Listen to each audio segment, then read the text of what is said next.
নমস্কার বন্ধুরা, একটা কবিতা আবৃত্তি করে শোনাচ্ছি। বিদায়ের কবিতা, কলমে কণ্ঠে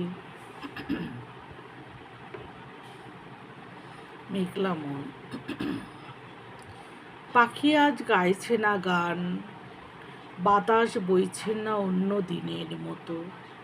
আকাশও আজ থম মেরে গেছে, চুপচাপ হয়ে গেছে চঞ্চল প্রজাপতি যত। কোনো ফুল আজ ফোটেনি, কল্লোল বইছে না আজ কোনো নদী। শুনশান রাস্তা আজ কাঁদছে ফাঁকা মাঠটা অবধি।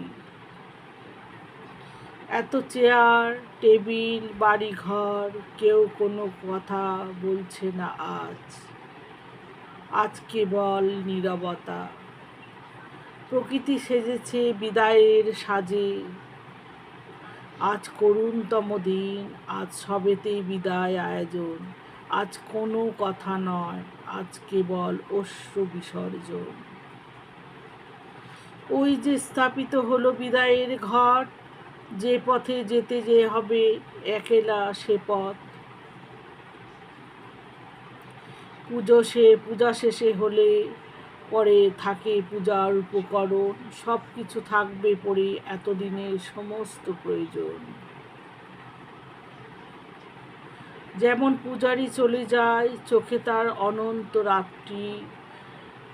ভালো থাক সব কিছু, এবার বিশ্রাম নেবে চঞ্চল যাত্রী। নমস্কার।